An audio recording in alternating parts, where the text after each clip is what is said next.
Germs, magandang hapon. May rewiring tayo dito. ADB 150 from Laguna, San Pedro, Laguna. Dumayo pa to dito sa atin sa Kainta para ipa-wiring tong ADB 150 nya. Nagpa-schedule tong ADB 150 nung nakarang araw, kaya lang hindi natin na-accommodate yung rewiring nito dahil wala tayong naka-prepare na harness. Ngayon, eto na, meron na tayong harness na ilalagay. Ito yung harness na ilalagay natin dito sa motor nya. Ito, yan yung itsura ng magiging harness natin. Mamaya update ko kayo kung ano yung magiging development natin dito sa motor na to, sa paglalagay natin ng bagong harness, tapos bagong switch din, bagong passing switch. Kasi naka ano to naka sensor type. Ito yung sensor type nya na selector, tapos nandito rin yung sensor type nya na passing. Nandito sa part na to. Maraming wire kasi ito na naka ano dito, na nakalagay. Hindi natin alam kung ano, kaya talaga nag-decide tayo na i-rewire na lang to. For example, itong wire na to, ayan, naka-open lang yan. Tapos yung mga wire dito naka-open lang din. Kaya ang gagawin natin dyan, harness na nakatago yung mga wire. Ito mga to, mawawala na to. Mga ganitong itsura ng wiring nya, mawawala na yan. Ayusin natin lahat yan. Abang-abangan nyo na lang mamaya. Update tayo sa development dito. Pati itong busina dito, ayusin natin yung pwesto para gumanda-ganda yung lagay niya dito sa part na to. Ang problema lang dito, medyo malaki yung uso. Medyo malaki yung uso ng busina niya. Kaya baka mahirapan tayo mag-mount mamaya ng busina na to. Ito maganda yung ginawa dito, nilagyan ng socket, 4-pin na socket para nahihiwalay siya. Gagamitin ulit natin tong part na to, gagamitin natin tong socket na to mamaya para kung sakasakaling magme-maintain ng ilaw or magpapalit ng ilaw kapag napunde, madali na lang, meron ng socket dito sa labas. Okay, kita-kita na lang ulit tayo mamaya. Balik tayo dito pag naisalang na natin yung harness, pag nailapag na natin dito.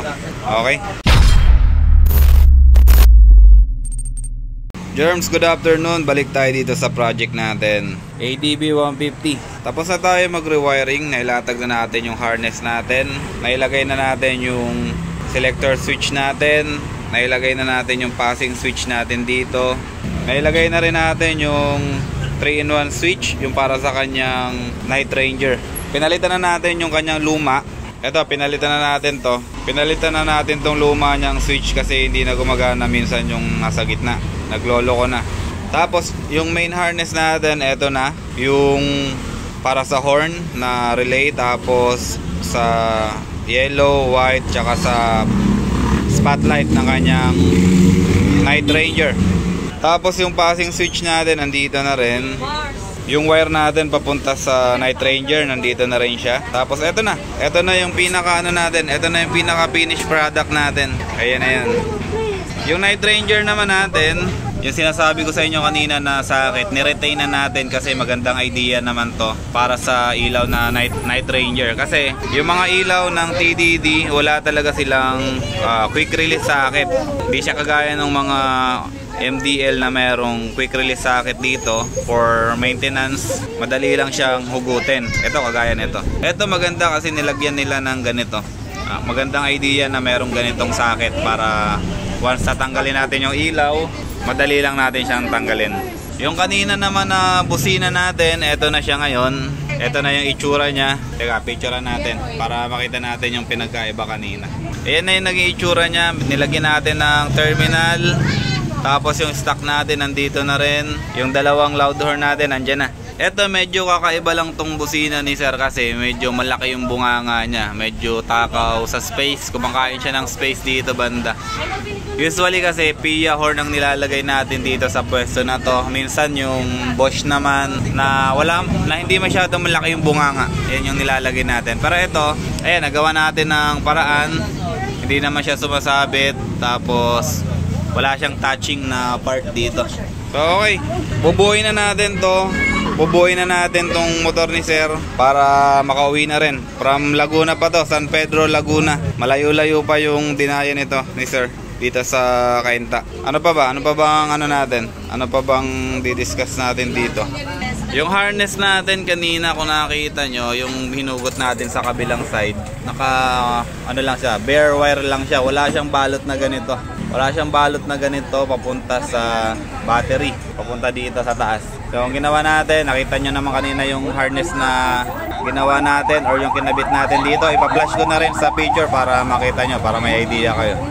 Ayan, okay na. Tapos since ni-rewire natin tong motor, tapos nakita natin kanina na sobrang alikabok dito, sobrang kalat, sobrang dumi. Kaya ayan, nilinis natin yung loob nito. Ginawa natin siyang parang brand new. Parang brand new yung itsura niya. Ayan yung ano niya. Ayan yung makikita natin ngayon. Sobrang ganda na ulit.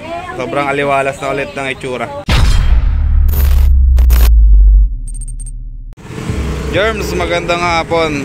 Ito na, pauwi na yung ADB 150 natin. Nakikabit na natin yung Night Ranger nya. Ito pa rin yung existing nya na Night Ranger tsaka to. Ayan, kung mapapansin nyo, kalakalawang na rin yung kalakalawang na rin yung bolt nya. Luma na to, pero nirewire lang natin. Kung sakasakaling bumili siya ng bagong Night Ranger, pwede na yung nya, pwede na yung wiring nya. Pwede nang palitan ng bago, kung sakasakali lang. Wala tayong kasama ngayon, wala tayong katulong mag-testing na ito. Ako na lang mag-isa. Ito yung low natin. Ayan yung low nya. Hindi natin masyado kita yung liwanag niya ngayong umaga kasi ayun, maliwanag nga masyado. Pero mamayang gabi kitang kita na yan. Ito naman yung low nya na white. Tapos ito naman yung kanyang spotlight. Tapos syempre yung passing light natin. Ayan, passing light combo. Stock horn. Ayan, pag stock horn wala siyang combo light. Balik tayo sa loud horn. Okay. Ayan, okay na. Maraming salamat kay sir na taga San Pedro, Laguna. Dumayo pa sa atin dito sa Kenta para magpa-rewiring ng kanyang ADB 150. Ayan, maraming salamat. Shoutout sa inyo lahat. Ayan, kita-kita ulit tayo sa susunod na rewiring natin. Maraming salamat. Jeff Rocks out.